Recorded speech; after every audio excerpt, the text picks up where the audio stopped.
kali ini kita akan bincang-bincang sama salah seorang pakar, bukan pakar sih, lebih tepatnya kayak orang yang memang sudah beberapa kali mendapatkan beasiswa dan juga bisa mendapatkan pekerjaan yang diinginkan melalui berbagai seleksi, yang dia tahu nih gimana sih tips and triknya supaya bisa lolos bersama dengan Irsyad. Irsyad, gimana kabarnya saat ini? Ya, santai nih, tempatnya cantik banget sebenarnya. Luar biasa. Nah, aktivitas saat ini apa aja? Sure. So sekarang saya sedang kerja sebagai business consultant di Deloitte M&A. Working from home udah hampir 2 tahun ya. Was it almost 2 years or no? A little bit more. Almost 2 years you just work from home, don't go? Really? Yeah, basically no, a year and a half effectively. Dari Maret kemarin ya. So selain itu saya juga kerja fokus di bidang professional development untuk anak-anak Indonesia, juga di dalam GIPA, Global Indonesia Professionals Association, dan juga tahun kemarin saya sebagai Director of Alumni Relations di Permias, aka PPI Amerika Serikat, dan juga sekarang saya di anggota di Advisory Board Permias. Oh my God, you're so busy. Is there any other way for you to feel free doing anything like more than work, maybe? Oh yeah, this is one of the things I do. not this. I mean like misalnya kalau misalnya lagi free banget main game atau nonton, ada nggak sih aktivitas kayak gitu? Pas pandemi agak susah ya keluar jumpa kawan atau apa. So mungkin kalau ada waktu ekstra, mungkin saya telepon dengan kawan di Indonesia atau mungkin di luar negeri, dan juga ya mungkin kebanyakan main Dota. Oke, jadi nggak sesibuk itu ternyata. Maksudnya, I mean like your life is not only for work. Jadi kayak ada hal-hal menarik ya, hobi-hobi mungkin main game ya, hal-hal yang dilakukan selain bekerja. And anyway, sebelum kita bicara soal beasiswa nih, tadi kan Irsyad mention saat ini sedang bekerja di Deloitte. Yes. Nah, kita pengen tahu nih, terutama Intan sendiri penasaran sama Irsyad, ini saat memasuki tahap kerja itu, sebelumnya ada melakukan internship terlebih dahulu tidak? Okay, so pas saya S1, kan ada vacation time, right? Over the summers. Ya, saya juga pas saya kuliah, for the summer, saya pasti preparasi satu internship di pemerintah atau juga di swasta, supaya bisa ambil pengalaman kelebihan. So, an example, tahun pertama, freshman year, saya masuk CSIS, Center for Strategic International Studies, karena bidang S1 saya memang International Politics at Georgetown University. So, saya mau coba intern di public think tank, tapi selanjutnya saya mau lebih fokus kepada swasta. So, saya pikir industri yang paling penting, interesting apa. So, saya fokus di renewable energy industry.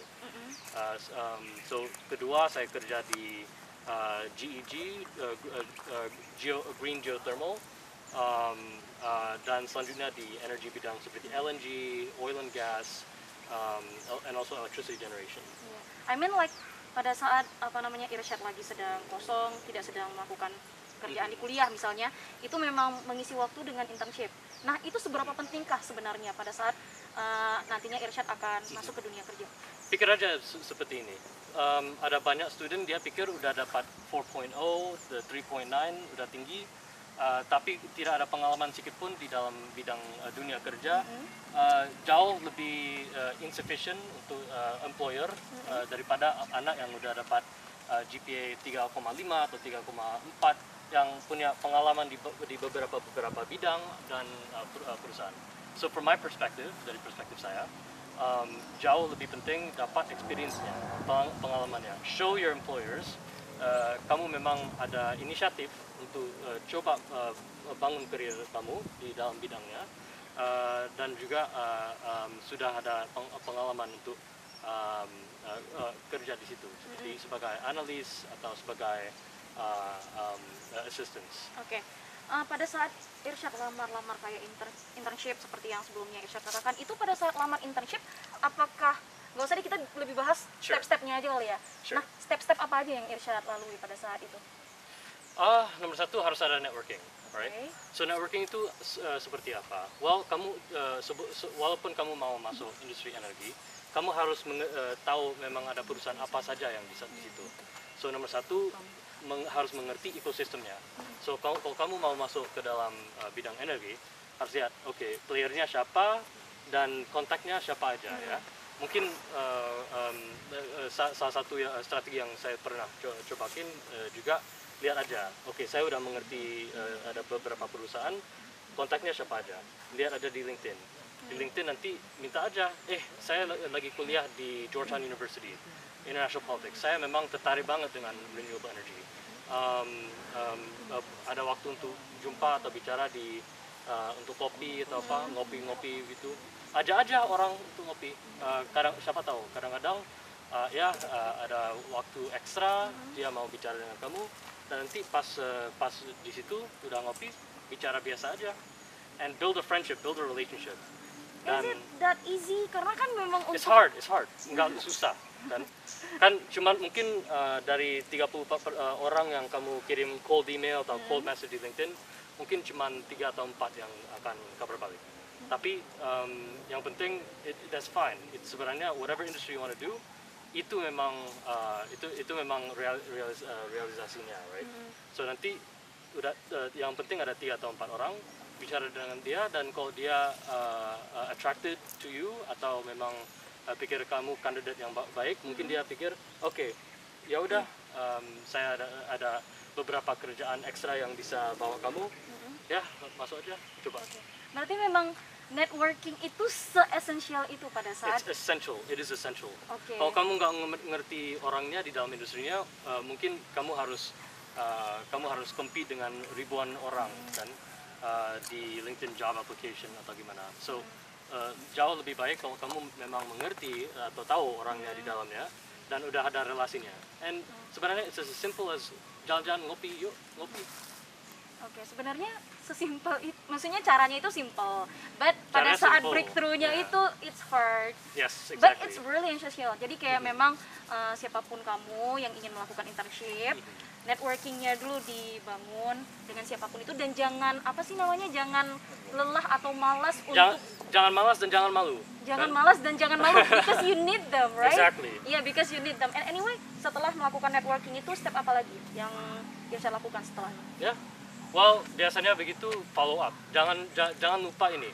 Biasanya orang Indonesia ini pas dia udah ketemu orangnya, dia lupa kirim follow up email atau kirim thank you.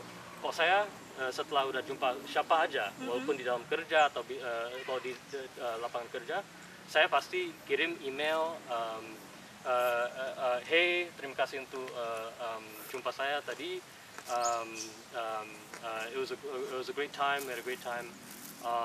Insya Allah kita bisa bicara lagi ke depannya, right? Dan mungkin bisa masukin, oh ya, saya juga terbuka untuk internship.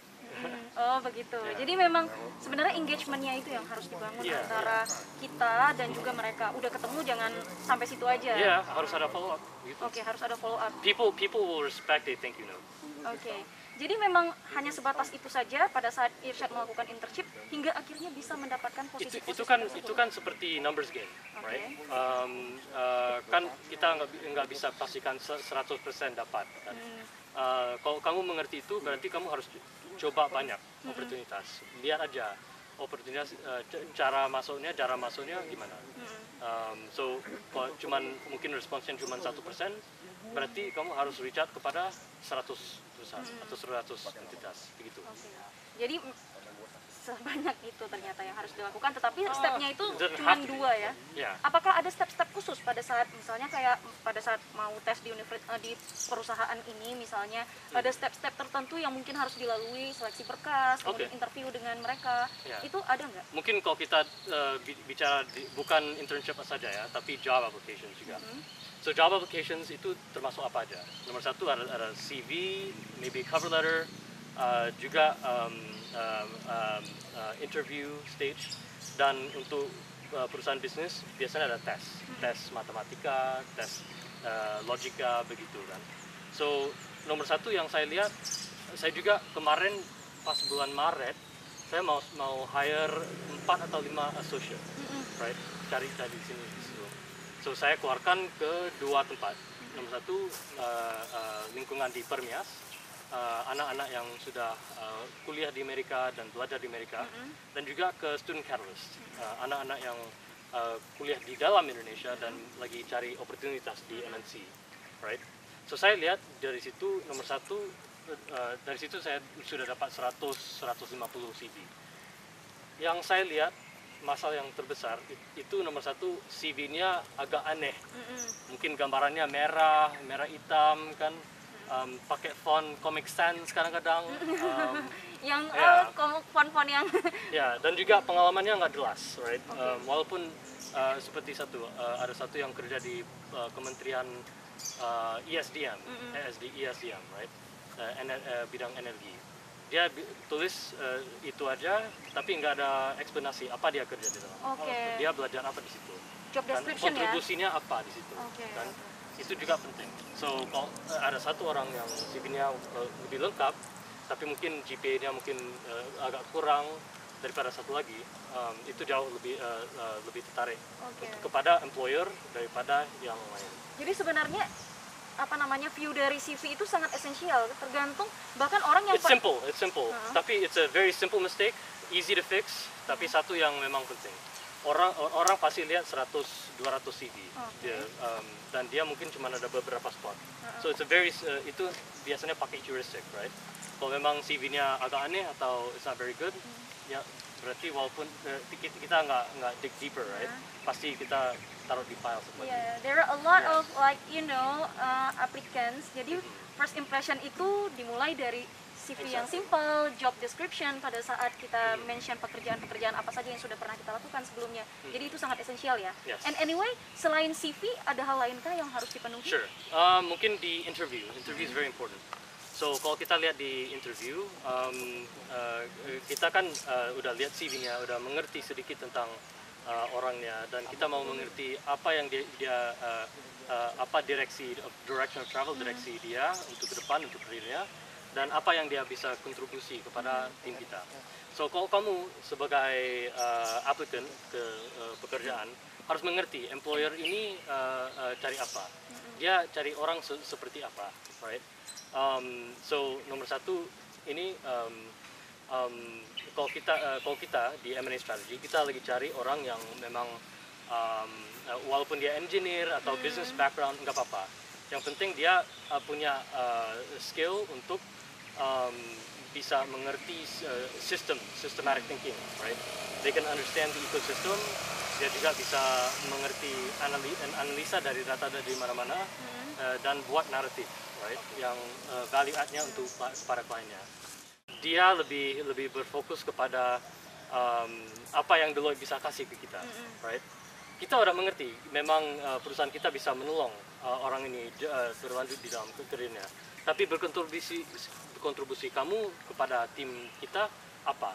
Fokus apa di situ? Saya mungkin backgroundnya engineer, walaupun saya nggak belajar bisnis, saya mau masuk ke bisnis karena saya memang berpikir dengan proses. Saya mengerti bisnis proses, saya mengerti tahap-tahap yang harus berlanjutnya. Saya juga punya skill kuantitatif dan kualitatif, kan? Dan itu yang saya bisa bawa ke para timnya dan bisa menolong saya menjadi konsultan, right? Dan bawa value ke klien. So it's stuff like that, right? It doesn't really matter what your background is. Obviously, you do want to have something that's more aligned with it. Yang penting gimana apa yang kamu bisa berkontribusi kepada timnya dan perusahaannya. Dan at least kalau misalnya memahami pekerjaan yang ingin dilamar itu penting nggak? Penting, very important. Kalau kamu kirim aplikasi ke pekerjaan, tapi kamu nggak mengerti role-nya, berarti susah ya untuk kamu menjadi employee yang baik. Karena sebenarnya itu yang menjadi permasalahan anak-anak muda zaman sekarang, fresh graduate, mereka pengen kerja di bidang ini, which actually mereka nggak tahu ini pekerjaannya itu apa. Jadi memang kalau memang mungkin pekerjaan itu kurang relate dengan jurusan yang kita tempuh selama 4 tahun kuliah, at least you know kind of work that you would like to do in the future, right? Well, mungkin begini ya.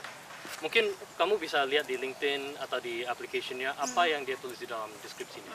Oke, mungkin bisa ada rough understanding. Tetapi pas wawancara, penting juga untuk interviewinya, untuk aplikannya, tanya lagi pas wawancara. Bukan tanya, ini role-nya apa? Bukan begitu. Tapi ya saya udah baca tentang role-nya, udah baca deskripsinya, udah mengerti memang ABC. Yang saya mau mengerti adalah tim kamu tim kamu sekarang direksinya kemana, kan mau lebih fokus kepada BUMN atau ke pemerintah atau ke swasta internasional, kan saya mengerti itu. Kedua, leadership style kalian gimana? Memang lebih hands off atau hands on, dan lebih dekat dengan hand holding begitu kepada employee-nya, atau lebih high level dan kita harus selesaikan kerjanya sendiri, right? Have to be flexible begitu. So itu juga penting. Kalau kami sebagai employer, kita wawancara dengan applicant, kalau kita lihat applicant-nya punya banyak pertanyaan kepada kita, berarti dia dan directed questions, berarti artinya orang ini bermotivasi untuk kerja dengan kami, dan juga dia curious, ada punya curiosity sendiri.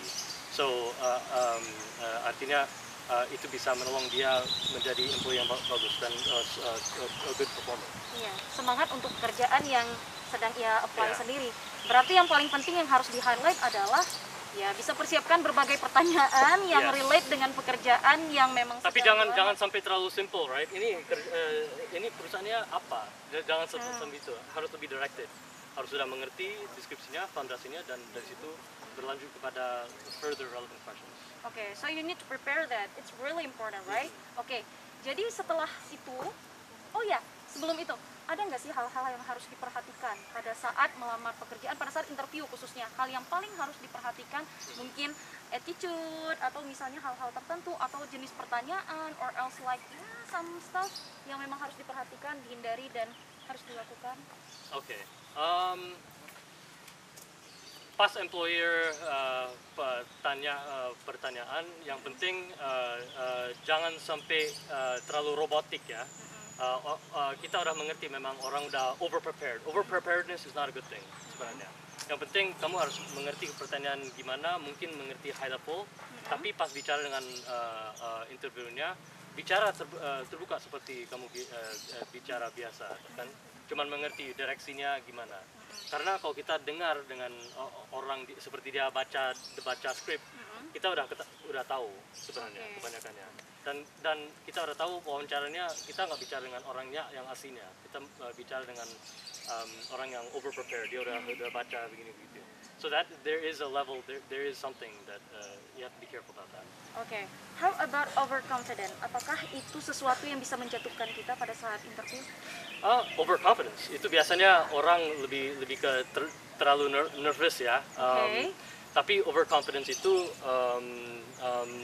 ya mungkin orang pikir, oh saya ada oportunitas di sini, di situ, oportunitas di situ. Ya itu kan sounds great, right? Tapi kenapa kamu mau kerjakan untuk kita, right? Tell us why. Jangan lupa memang kamu harus ada responsabilitas untuk showcase kenapa kamu mau kerja untuk tim kita. Apa yang kita melakukan yang memang menarik untuk kamu. Kan? Direct answer. Yeah. Direct answer. Direct answers are better. Iya. Don't be too indirect. Jangan terlalu overconfident juga, ladies and gentlemen. And tadi kita udah bahas kerja, sekarang kita mau bahas beasiswa. Dari Irsyad kan?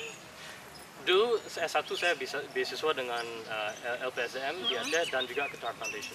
Tapi mungkin sebelum kita bicara ke situ, mungkin lebih baik gimana bisa dapat terima ke kuliah yang baik. Itu penting. Yeah. Bagaimana itu? Karena ini kan, saya lihat di Indonesia ada banyak orang tanya tentang beasiswa. Tapi itu sebenarnya step satu lagi sebelum dapat terima di kuliah world class, right? Dan ini salah satu yang penting. Walaupun kamu belum bisa diterima, untuk apa kita bicara tentang scholarship, ya kan? So mungkin hal pertama ini, kalau saya lebih berfokus kepada kuliah-kuliah di Amerika Serikat, saya ke Georgetown University, School of Foreign Service. Tapi ada beberapa hal yang harus dilakukan untuk diterima. Nomor satu, basic test, SAT untuk S1, mungkin GRE, GMAT, LSAT, dan juga IELTS. Kedua ada bahasa Inggrisnya, right? Itu IELTS, TOEFL. Itu jadi bagian dari seleksi administrasi semuanya. Kita ini memang basicnya ya, basicnya untuk bisa diterima dengan sekolah di Amerika Serikat. Ketiga, naratifnya. Nah, naratifnya apa? kok kita lihat di dunia ini ada banyak orang yang dapat all A's, A semua di dalam SMA. Juga ada banyak orang juga yang bisa bicara dalam bahasa Inggris. Tapi untuk mau masuk ke kuliah yang top, ya, the best ones, whether it's Ivy League or below, or top 50, itu orang kita harus lihat secara dari viewpoint administration. Viewpoint administration itu tidak mau tidak cuma mau dengar tentang track record kamu di dalam SMA-nya, tidak mau lihat aja skornya di dalam tes-tes yang terpenting itu. Tapi dia juga mau mengerti kamu siapa dan direksi kamu, passion kamu di mana, dan apa yang kamu bisa berkontribusi kepada kuliah. Salah satu yang saya baca di banyak essay untuk anak S1, kadang-kadang juga S2, adalah apa dia bilang apa yang kuliahnya bisa kasih kepada saya, right? Tapi sebenarnya kamu harus pikir, oke, kuliah jangan pikir dari sisa kamu sendiri. Kamu harus menulis naratifnya, essay-nya dari pikiran administrasinya, right? So untuk saya, pas saya kirim aplikasi apply kepada S1 dan juga S2, saya bilang, oke, ceritaan saya anak desa Aceh, ya, anak bangsa begitu, dan saya udah punya banyak pengalaman di situ, berkontribusi kepada masyarakatnya, dan ke depannya saya ingin bangun lagi bangsa saya, masyarakat saya, ya. Dan saya yang saya bisa bawa ke kuliah adalah ini. Itu kan mutual benefit, right? Kuliahnya, kalau saya ke kuliah ini, belajar di program ini, dia bisa kasih saya hal ABC, seperti belajar tentang ekonomi atau tentang bisnis, dan itu ya hal toolset yang saya bisa bawa ke kampung saya dan untuk further development. Tapi juga apa yang saya bisa berkontribusi kepada bangsa, kuliahnya. Oh, pada kuliahnya. Yes, exactly. Ya, saya punya pengalaman di Amerika Serikat. Saya juga lahir di situ. Saya juga punya pengalaman di desa di Aceh. Dan yang saya bisa bawa dan bangsa ini jauh berbeda. Dan yang saya bisa bawa ke kuliahnya untuk diskusinya, untuk diskusi di round table, debat dan di dalam classroom, bisa combine dan menganalisa dan compare pengalaman di dua tempat ini. Tapi untuk orang yang lain memang kamu harus mengerti naratif saya apa, saya dari mana, saya direksi saya ke depannya kemana, dan apa yang saya bisa berkontribusi kepada kuliah. Itu yang paling penting ya. Tapi kalau misalnya di esai itu, contoh anak-anak zaman sekarang itu udah ngirim CV, udah mention nih sudah pernah bekerja di mana, pengalamannya apa-apa saja. Kemudian hal-hal tersebut juga kita mention di dalam esai walaupun cuma a glimpse. Apakah itu oke? Kan pas kamu aplikasi kan di elektronik pasti kan. Pengalaman kamu yang udah kerjakan memang itu pasti udah termasuk di section yang lain. Essay-nya bukan bilang lagi apa CV saya. Jangan don't repeat your CV, alright? Yang penting kamu harus bisa bawa naratifnya. Memang ya mungkin ada insiden atau a learning experience yang penting pas saya di dalam di internship saya, yang saya bisa bawa a lesson, a qualitative lesson. Itu kan it's simply I learned something from my experience, and I can bring it, these lessons have made me a better person. Itu kan yang saya kasih tadi cuman my own personal story, right? Tapi mungkin untuk Intan itu bisa berbeda. Mungkin bisa bilang saya dari desa di Aceh, di kampung ini atau itu kan, saya kerja keras, saya belajar dapat grade bagus ya, satu saya juga menulis banyak artikel, saya juga cari lapangan kerja supaya saya bisa menjadi a national figure di television, right? Dan saya memang ingin bangun skill set saya supaya bisa menjadi a successful journalist or successful TV presenter, and make sure and basically become the face of news in Indonesia, right? That itu mungkin ceritanya kamu kan, dari tempat from the ground all the way up, itu memang menjadi seperti rocket ship. Saya memang rocket ship, untuk S2-nya saya memang mau kasih more fuel to the fire, right? Oke. Dan itu yang More fuel to fire. Tapi exactly. apakah lebih baik itu untuk Aceh, kita spesifikasikan untuk Aceh, atau memang untuk Indonesia? Apakah itu akan mempengaruhi Itu kayak terserah personal story, right? Kamu lebih kalau kamu udah ada pengalaman di desa dan di nasional, saya mau bawa bangsa Aceh lebih terkenal di nasionalnya. Oke, jadi Bisa begitu. hal-hal seperti itu sebenarnya bukan It's sesuatu fine. yang It's a qualitative story. Yang penting kamu harus mengerti naratifnya sendiri. oke, That's important. how it goes, Yes. where it goes itu memang Where harus are benar- you going, right? That's what's important. Oke, pada saat interview beasiswa ada hal-hal tertentu nggak yang harus diperhatikan gitu? Ya, kalau kita mau lihat beasiswa di Indonesia memang ada 3 ya, ke Amerika Serikat.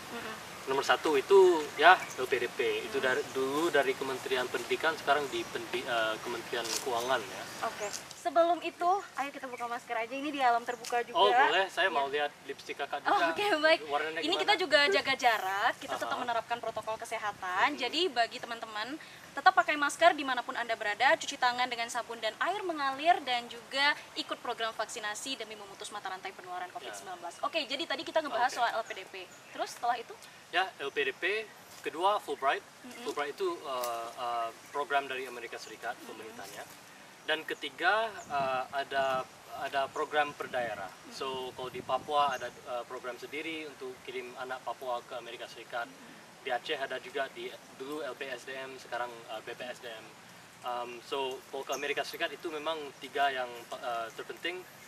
Mungkin bisa dapat beasiswa dari kuliah langsung. Ya. Dari beasiswa-beasiswa itu, tips and triknya pada saat kita memilih ini lebih bagus beasiswa ini. Oke, misalnya kayak Intan lulusan akuntansi. Nah, bagusnya itu beasiswa yang mana? Atau misalnya pengen lanjut S2 di bidang komunikasi, journalism, itu bagusnya beasiswa yang mana? Menurut Irsyad bagaimana? Kalau LPDP itu memang dia it's overall.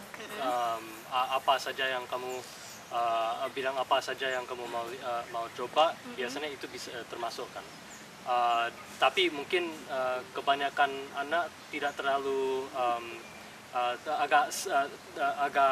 it's difficult karena TPA-nya itu agak susah ya. It's a difficult thing.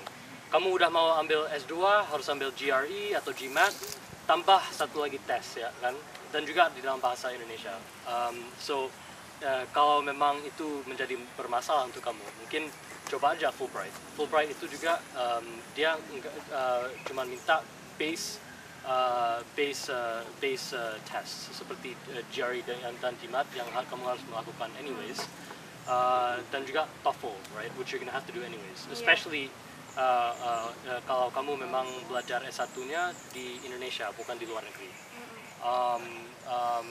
Dan ketiga, for the daerah, it's a bit different, right? Everyone has different rules and biasanya ada fleksibilitas di dalamnya. Mungkin kalau S1, saya kan dapat beasiswa dari Qatar Foundation dan LPSDM di Aceh. So itu sebenarnya yang penting pas saya mau masuk tahapnya, it's just a basic documentation. Dan kalau kamu dapat terima aja dari kuliahnya, right? Itu memang prosesnya. It's very simple document, KTP, bla bla bla, right? CV, administration, right? Tapi yang saya belajar dari administrasi itu sangat penting. Kalau dia minta TOEFL harus melakukan TOEFL. Kalau dia minta sertifikasi apa saja itu harus dilakukan karena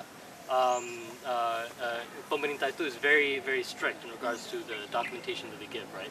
So itu aja, you have to be very clear kan with the documentation, dan juga harus ya akhirnya diterima dengan kuliahnya.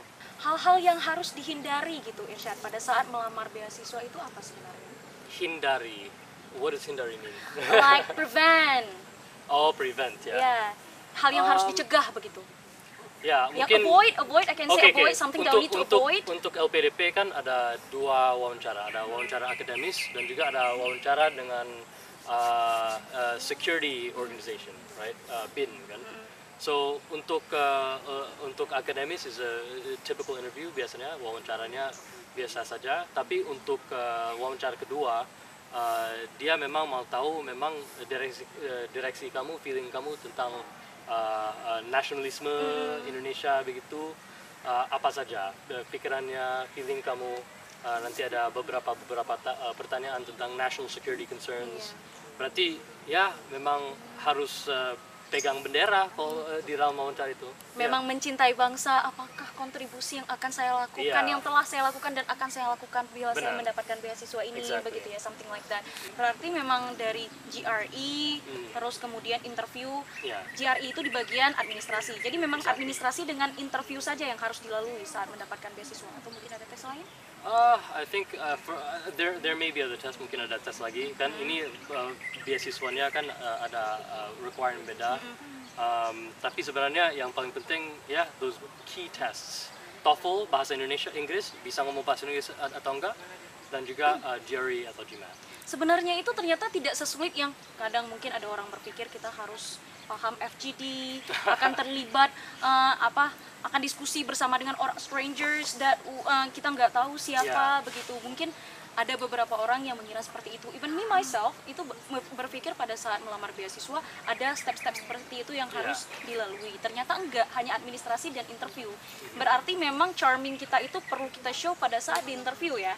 Ya, dan jangan lupa kalau mau diterima di kuliah dan juga diterima dengan beasiswanya harus ada showcase kamu ada motivasi yang besar, kan? Kalau kamu cuma kerja tapi tidak ada extracurricular, nanti gimana dia lihat?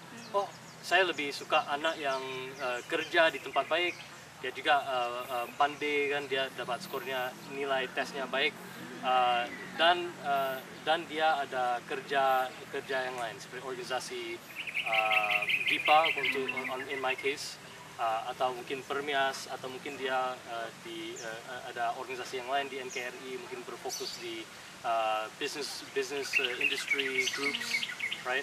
Asosiasi itu penting sebenarnya. It's very important. Itu penting untuk diterima dengan kuliahnya, dan juga penting untuk lulus dengan beasiswa. Jadi kebutuhannya ya, lebih di kebutuhannya ya. Jadi kalau dan mungkin also naratifnya mungkin harus di tighten up, but it can ceritanya masih tetap bisa. Ya, sebenarnya harus ada value add, right? Kalau kamu belajar ambil S1 di dalam political science, susah untuk dapat S2 untuk jadi STEM, right? Untuk menjadi bioengineering. So sebenarnya harus build up upon apa yang kamu dapat. Mungkin kalau mau ganti industrinya atau mungkin ganti pekerjaannya, lebih baik ambil MBA. That's one way. That's the key strategy to do it. Oke. Dan kita lihat juga contohnya seperti Najwa Shihab, dia mengambil S2-nya itu di bidang hukum, padahal ia seorang jurnalis, dan itu mungkin menjadi value add juga seperti Irsyad katakan. Karena jurnalisme itu apa? Memang tulis terus kan, baca tiap hari. Lawyer itu sama aja sebenarnya, tapi lawyering skill itu bisa tambah kepada jurnalisme supaya bisa ada backing, legal backing, JD backing kepada masalah-masalah tentang policies, kebijakan, dan selanjutnya. You can bring that viewpoint as well. Jadi ada beberapa highlight yang harus kita perhatikan yang pada saat interview ini ya. Yang pertama seperti tujuan kita mengambil beasiswa, seberapa pentingkah beasiswa itu untuk karir kita, dan apa yang bisa kita berikan untuk beasiswa itu. Yes. Kita sudah bahas beasiswa, sekarang kita mau bahas soal JIPA. Well, let's talk mungkin professional development ya. Okay. So, kalau di dalam pengalaman saya sekarang bekerja di dua organisasi yang berfokus kepada human capital development. Itu di Permias, PPI Amerika Serikat, dan DIPA.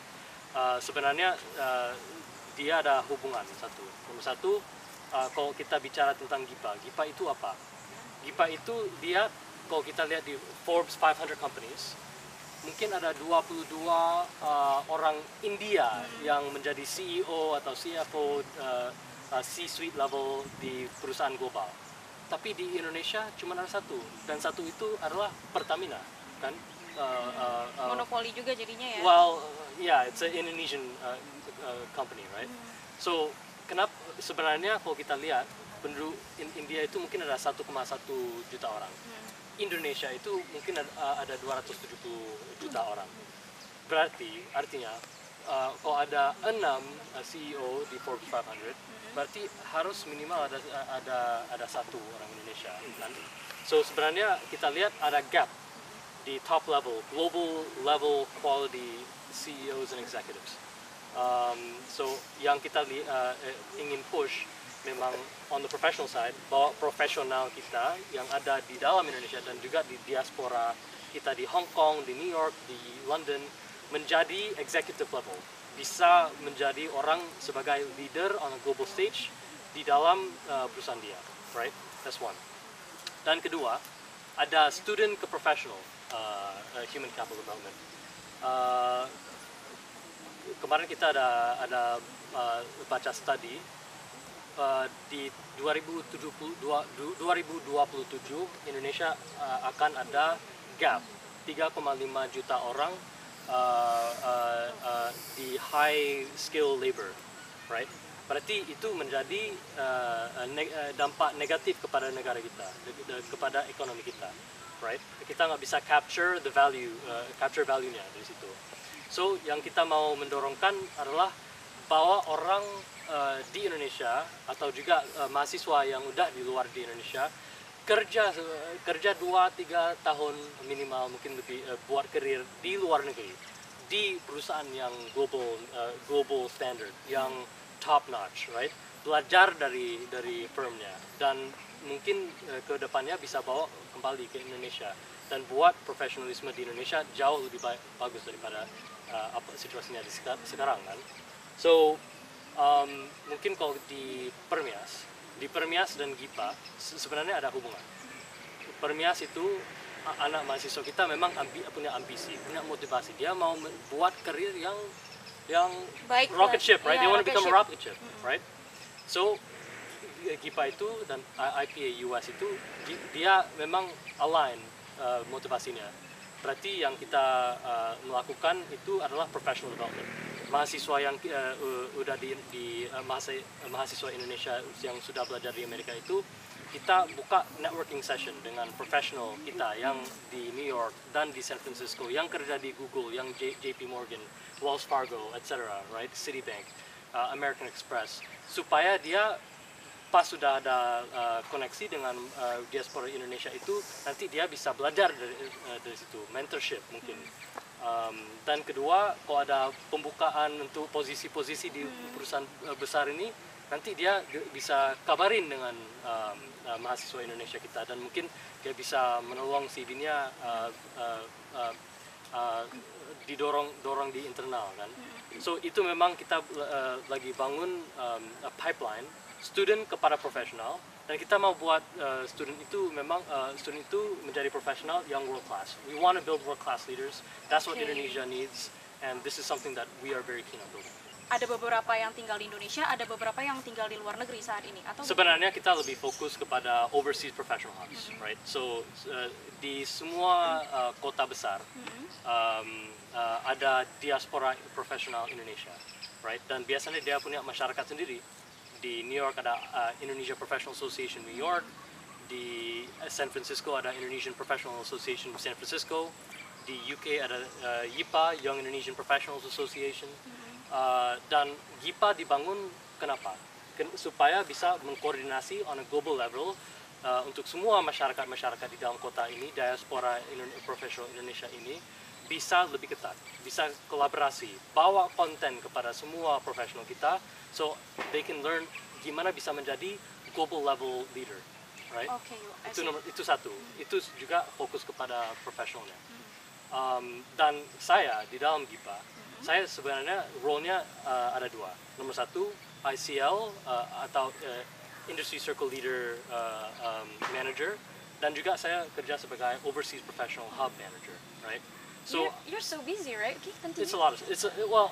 It's easier karena organisasi-organisasi yang saya kerjakan ada they overlap, align, right? So banyak partnership dengan Permias dan IPA, for example, right? Okay, and then? So kalau ICL itu saya memang mengidentifikasi orang Indonesia yang ada sekarang di New York, di San Francisco, di UK, yang sudah memang bisa bilang global level leaders, industry, captains of industry, begitu kan. dan rupanya ada banyak, tapi usually dia belum ada forum untuk voicekan memang pengalaman dia. So rupanya ada salah satu VP di Wells Fargo, orang Indonesia. Dia buat studi tentang the future of modeling, the future of valuations, dan dia publishkan academic research sering kan. Dan di dalam industri dia, di dalam New York, dia terkenal sekali. Tapi orang Indonesia tidak pernah dengar tentang dia. Ada satu lagi manager di Google. Dia juga pegang Google Cloud di San Francisco. Kan dia udah mengintegrasi AI, they also take federated systems, etc. Tapi orang Indonesia belum pernah dengar ada. Itu orang Indonesia juga manajer? Iya, orang Indonesia. Oh my god. So salah satu role saya adalah mengidentifikasi siapa memang bisa bilang tokoh-tokoh Indonesia yang kerja di corporate, yang di cutting edge di industri, dan bawa ceritaannya, story-nya kembali ke orang Indonesia supaya orang Indonesia udah mengerti, hey, saya nggak harus kerja sebagai analis atau manager saja sampai akhir dunia kan. Saya memang ada opportunity kalau saya punya motivasinya untuk menjadi a global leader in that industry. Kamu nggak harus cuma main di dalam laut kecil, small pond, for instance. Okay. Kamu bisa main dengan hiu-hiu di laut besarnya, kan? Oke, itu that's very important. pengandaian, and it's very important. And Yeah. anyway, pada saat contohnya myself pada Sure. saat ingin mengetahui informasi tersebut bisa dicari di mana? Di Instagram kah atau mungkin Di Instagram, bisa cek di website kita publish semua acara-acara yang kita keluarkan, dan juga kita ada other social media untuk masyarakat lokal di situ. So if you want to do networking, if you're professional, kalau di Indonesia atau mungkin di luar negeri, just reach out to us, and nanti you can also be introduced to the Indonesian diaspora in the professional world. Oke. Untuk menjadi bagian dari KIPA itu sendiri, apakah ada kriteria khusus masyarakat kita ini, audiens kita nantinya penasaran kan, pengen juga jadi bagian dari KIPA supaya bisa bekerja? Sebenarnya konten kita terbuka untuk semua, bukan untuk cuman profesional. Kan kita memang mau kasih orang tahu memang ada orang Indonesia di dunia ini yang memang at the head of industry, pushing the future forward. Dan bukan cuma untuk Indonesia, tapi on a global level, right? So kita ada keluarkan Going Global Series. Going Global Series itu sebenarnya untuk orang yang bermotivasi menjadi a global leader, right? In corporate, they want to bring value to their industry.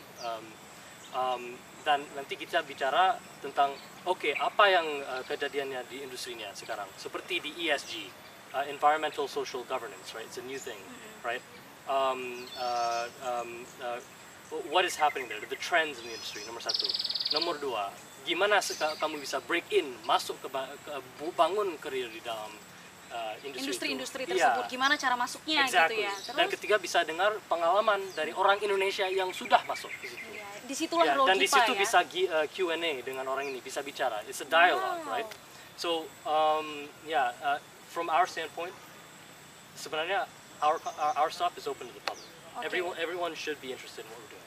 Oke, GIPA itu sebenarnya terbuka untuk publik, platform yang memberikan informasi kepada mereka-mereka yang ingin berkarir di dunia internasional, di perusahaan-perusahaan besar yang ada di dunia. And anyway, dari tadi kita membahas GIPA. Untuk Permia sendiri itu fokus memang untuk mahasiswa-mahasiswa Indonesia yang kuliah di Amerika atau bagaimana? Memang Permias itu memang fokus kepada mahasiswa yang sudah di Amerika Serikat, right? Tapi dulu it's just cuman ngobrol-ngobrol aja kan. Ada orang udah rindu dengan makanan Indonesia, dia nanti ada kumpulannya. Tapi sekarang dari tahun kemarin dan tahun ini kita udah berfokus lebih kepada human capital development, professional development, dan itu key untuk kita. Kalau Permias juga, walaupun dia berfokus kepada mahasiswa Indonesia yang udah di Amerika Serikat sekarang, kita percaya anak yang sudah belajar di Amerika itu memang top quality students yang ada di Indonesia, dan kita memang mau bangun dia sebagai global leaders, bukan cuma Indonesian leaders, right? So itu memang pipeline yang kita lagi bangun sekarang. SDM Indonesia itu ada, banyak orang-orang luar biasa di Indonesia, tetapi banyak yang menitis karirnya itu di luar negeri, tidak di Indonesia. Nah, mungkin peran dari GIPA ini sendiri untuk mewadahi mereka-mereka semua supaya bisa memberikan informasi kepada masyarakat Indonesia, siapapun Anda, dimanapun Anda berada, jika ingin bekerja di industri internasional, itu bisa mendapatkan informasi banyak, Q&A with tokoh-tokoh di luar negeri, melalui GIPA ini sendiri ya. Jadi memang langsung disaksikan aja di LinkedIn-nya GIPA. Yep, come look at our LinkedIn, come look at our Instagram, and come check out our website. Iya, it's really important karena banyak sekali masyarakat Indonesia ya, generasi muda lah yang ingin berkarir di industri internasional. GIPA ini menjadi salah satu media yang bisa mewadahi semua itu. And anyway, balik lagi nih, baru terlintas di kepala Intan terkait dengan lapangan kerja. Okay. Apakah FGD itu menjadi salah satu kriteria saat melamar pekerjaan? A focus group discussion? Yes. In my experience, not really. Not really? What do you mean by artinya apa? Gimana? There's a selection like for focus group discussion. Jadi kita akan ketemu dengan stranger, disatukan di dalam suatu grup, dan kita nantinya akan diseleksi bagaimana leadership dan ego segala macamnya, responsibilities. Nah, apakah seleksi itu ada pada saat kita melamar pekerjaan?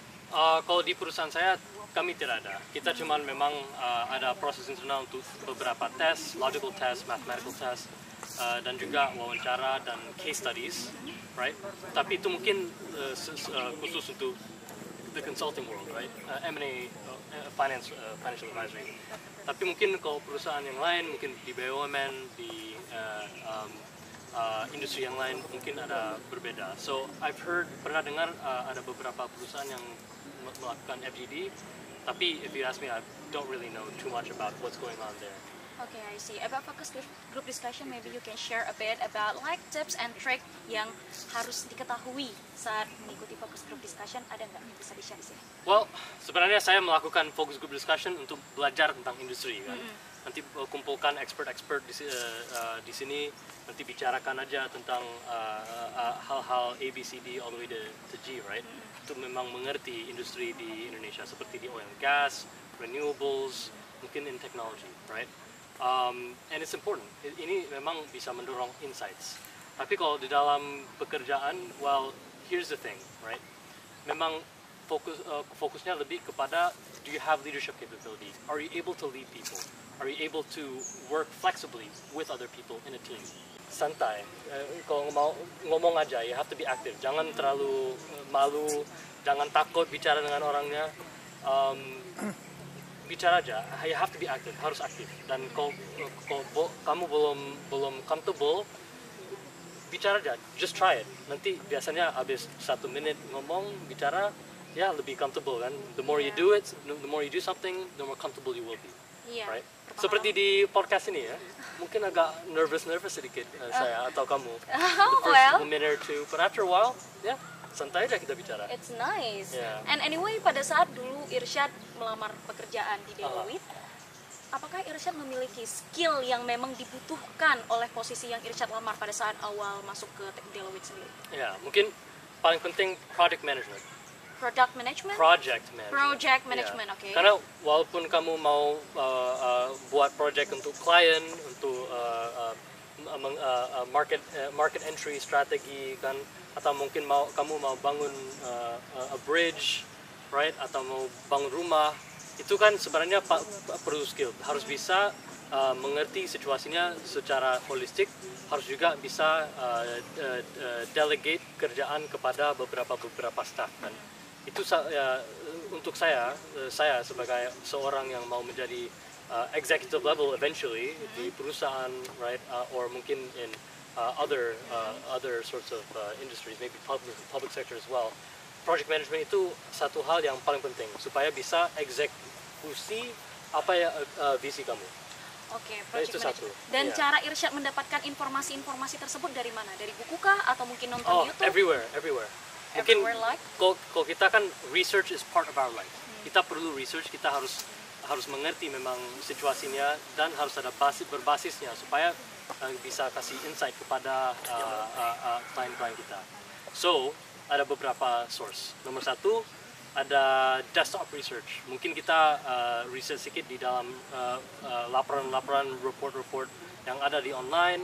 Mungkin kedua kita juga baca articles just to get a very untuk high level understanding. Dan ketiga apa yang kita belum mengerti dari situ, kita berarti harus telepon orang. Expert yang udah kerja di situ, mungkin 10 tahun, 20 tahun. The power of networking. Pak, yes, exactly. Pak, apa kami mau mengerti apa masa depan untuk teknologi di dalam financial services. Itu kan, itu yang paling penting. Primary sources, bicara dengan orang yang sudah punya pengalaman di situ, it's very valuable. Jadi memang hal-hal tersebut perlu diperhatikan teman-teman, ladies and gentlemen, pada saat ingin melamar pekerjaan di posisi yang kita inginkan. Tidak harus memiliki basic di situ, sepertinya Irsyad S1-nya di Georgetown University, S1-nya International Politics, dan posisi saat ini Financial Advisory sangat kontradiktif ya. Well, ini kan, kalau saya sebenarnya, saya melihat saya secara jack of all trades, a generalist, right? Saya memang by nature curious untuk banyak hal, dan kalau saya belajar di dalam bidang politik, saya udah baca banyak buku tentang sejarah, tentang teori politik dan selanjutnya. Tapi saya juga mengerti dunia bisnis itu is the bread and butter of the world kan. Kalau kita lihat memang produksi itu yang paling besar itu di bisnis. Itu yang kalau kamu mau memang masuk ke dalam politik, kamu harus memang mengerti ekonomi kita, harus mengerti cara bisnis itu beroperasi. Dan itu yang saya lihat pas saya masuk S1 agak berkurang. Gara-gara itu saya masuk ke situ untuk belajar, dan pas lagi kerja bisa generasi value kepada negara kita. Karena ada banyak perusahaan yang mau masuk ke Indonesia, yang mau bangun investasi kepada renewable energy, yang mau investasi kepada agriculture atau industri yang lain. Itu kan ada benefit untuk negara kita. Kalau kita kerja dengan klien ini, menolong dia mengerti situasi di dalam pasar di Indonesia, dan menolong dia masuk ke Indonesia, itu kan ada value bukan cuma untuk perusahaan itu, tapi untuk rakyat kita. Luar biasa sekali masyarakat. Ini kayaknya siapapun fresh graduate yang ingin mencari kerja, even ingin mencari beasiswa, wajib nonton podcast ini karena banyak sekali valuable information yang bisa digunakan terutama pada saat melamar pekerjaan or even like melamar beasiswa. Dan bagi teman-teman semua yang ingin menyaksikan podcast TVRI ini bisa disaksikan di Spotify, Google Podcast, dan juga Apple Podcast. Terima kasih Irsyad sudah bergabung bersama kita di podcast TVRI, Siniar TVRI. Terima kasih. Terima kasih juga, dan sampai jumpa di episode lainnya. See you guys.